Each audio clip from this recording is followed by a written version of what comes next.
4,000 kilometres to the east in Tasmania, greenhorn skipper Bryce is filling in for Squizzy's injured deckhand, Tabor. Up tight. Yep. You do not want the bait saver to go up here. Yep. Because the crayfish comes up and he sits there and just has a free feed. Yep. It's a rare event that I'm out here rating up pots. Don't tell Tabor. It's been about 6 years since I've had a new deckhand on the boat. We normally leave the wharf, Tabor knows what he's doing, don't have to say anything, he just does it. So now I've got to go back into that thought process of teaching Bryce how the boat works. At the end of the day, go on the sea, try and catch 150 lobsters for the van to sell. It's going to cost me money, but sometimes in business you've got to spend money to make money, and this is what that is. You want 5 for 200? Yeah. All right. Kick a bloke while he's down. After being forced to sell his catch to the public, straight off the wharf to secure a higher sale price. One of the ideas, maybe something like a van, you can put cooked lobsters in it, bubble wrap it in a lobster and we'll call it the lobster van. Hi Kim, how you going? The veteran skipper has spent $25,000 investing in a bold new plan to boost his profit margin. So this is what it will look like when it's driving along the road. Honestly, I didn't really want my buff head on the van. Yes, you do. First one is away. That's 20 lobsters right there. Squizzy needs 150 plate-sized lobsters for the launch of his van in 3 days' time. I need them as quick as we can. Try and get the van up and going, get some cash flow, because I don't know what the future holds.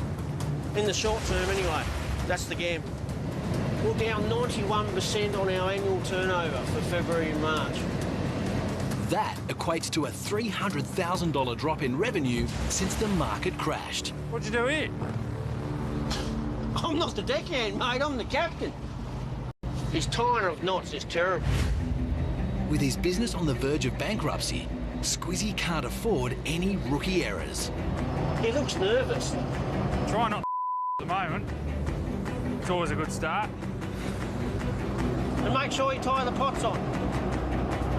Hey, Bryce, you need to put a bait saver in that pot. Guaranteed to catch nothing, that one, if you don't bait it up.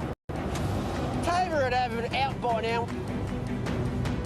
He's just used to Tabor's perfection, which I don't think I'll ever come close to. I'm worried about his knots, now I'm worried he's misbaiting them up.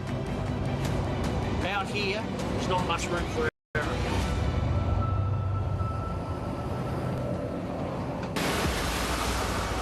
Hold on, there's a big set coming, we've got to get out.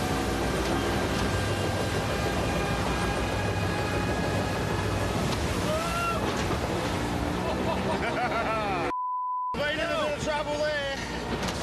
I haven't had my heart for a while. I have. The wild west coast of Tasmania. We're after the big red fish and we're down 150 grand, so we've got to make it up this trip. Crackerr and Scotty are hunting in the notoriously perilous shore breaks of Jurassic Park. Not a lot of time to manoeuvre in these spots, you've got to work fast. This is the perfect example of how you lose gear and dinghies and lives and everything, like when it makes like this. We're in here. We had a bit of a scare there, but you've got to take them risks. It was pretty close. Crackerr has convinced his fish buyer to upsize his order to 1,100 kilos. Want to try again? After 8 days away from their families, the men are on the verge of a $55,000 payday. Very important at the moment, try and catch some money fish. Yeah, extra $1 or $2 makes a big difference at the moment. The way the price is just down so much that bit of a struggle. Well, it's definitely hard being away from the family. It's soon to be home.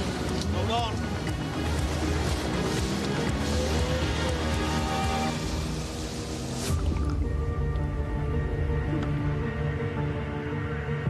Look at that! Oh my God. This is why we come to Jurassic Park. That's just a pot full of monsters. I have never seen a pot with this amount of weight in it That would from a single pot, worth more than $2,000. What a ripper. I reckon that is the best pot I have ever had in my life. 17 absolute monsters. Over a full bin of crayfish, one pot in an hour. 5 pots for that one. This is better than going to the casino, this is. Red gold. We haven't hit the jack. The boys have one last pot to pull before they can return back to the Kaiku.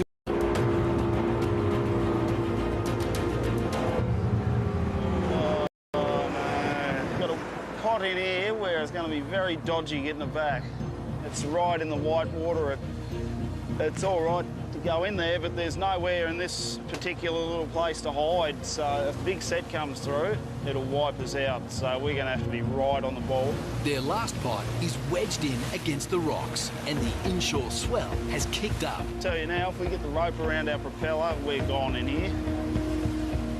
We'll be upside down. But when we get in there, we'll get him on as quick as we can and get out of there. One last risk to reap that long-awaited reward. Get it wrong, and it will all be for nothing. All right, I think we're right to go in now. We're going to keep a really good eye out here. We're not going to take our eye off these waves at all. We've got to have our bow out into the waves, ready to go. Hold on.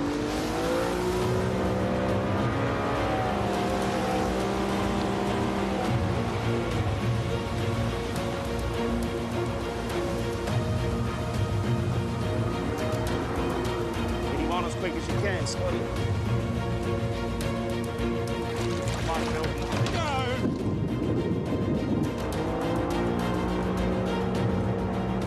Can't get scared easy, doing the job that we do.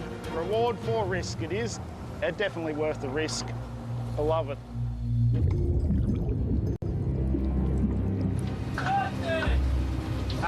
Empty one. It's not good. If we don't make the deadline, and we don't get there in time, these crays don't get off the plane, we're going to be down $6,000–7,000. We're not being able to sell them. Western Australia, and the crew of the Corrado is racing to catch 200 kilos of lobster after their fish buyer managed to secure space on the last live export flight out of the state. We've got 40 pots to go. Who knows, we might be going down to the last one. The family business is counting on banking the $6,600 check. Only their second payday in 9 weeks. Better, one's better, one's better. There is a lot riding on it, yeah. Like I say, it's only our second trip. You know, we thought we might have at least got a bit more fishing in before this happened. We don't know how long we're going to be out of the waterfall now. Could be a week, could be a month, could be longer. You know, the outlook's not real good. It's not real good for the industry up and down the coast. Our mission today is get this gear on, get our 7 crates locked away, get all the pots stacked on nice and tight, and get this boat to Hillary's as quick as we can. Each crate holds roughly 30 kilos. To make the 200 kilo target, the magic number is 7. Nice one to finish off on. Beautiful big buffhead, we call him. The big buffhead. That's our 7th basket full. Job's done. We have to pull the last 14 now and pour everything back into the ocean. This is it. This might be the last crate of crates in a long, long time. Yeah. The rest of the trip is a lobsterman's worst nightmare. Now that sucks. Throwing much-needed money fish back into the ocean.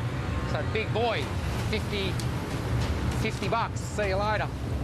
Big boy, 50 bucks, see you later. And the rest, here we go. Oh, last one coming up now. Coming in hot. Coming in hot. And there we go, one with 10 in it to finish off. It's a positive sign. We know there's crays in the water when we come back, but having to throw them away now is a sad story. Get a laugh. All you can do bad is have a laugh. It's a somber 2.5-hour trip south to Hillary's Marina in Perth.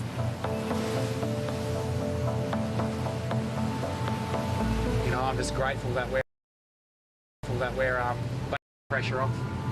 But, you know, the stress is only going to build now. Waiting and hoping that we can get back into the water and back fishing. So the more pots you spread over more bits of bottom, you got more chance of having a bit of a look.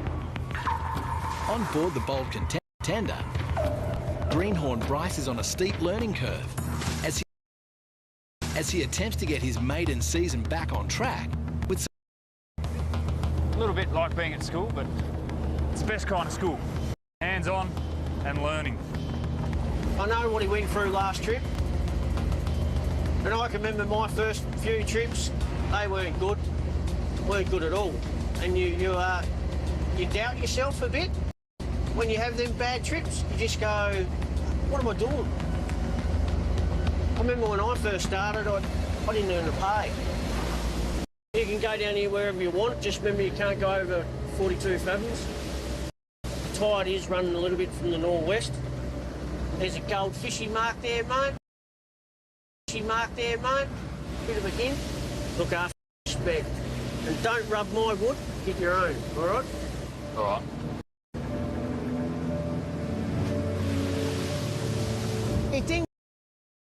He thinks he can skipper the boat, so here's his test. I'll give him a go.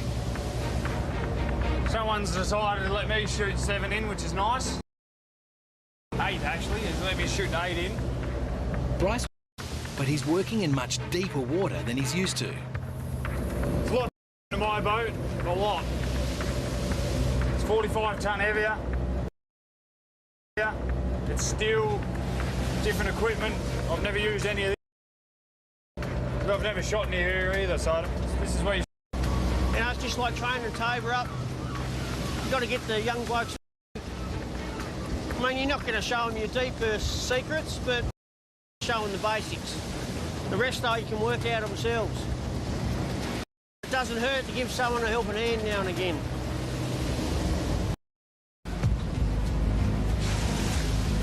Oh, look, I'll give it to Squeeze. Unlike some of the other captains, he will always wear his wet weathers and he's always willing to get his hands dirty. The last time Bryce dropped pots as skipper of his own boat, he caught absolutely nothing. A bit of bottom around here my father's told me about. I roughly think I know where it is, so I'm gonna... This time the stakes are even higher. Here, it's just, are there going to be fish here? The veteran skipper's 150 lobster target is in the hands of a rookie skipper. Why am I waiting? Why am I waiting? Who's once again out of his depth. I think the nerves have the best of me at the moment. I've got to make sure I get something in these pots.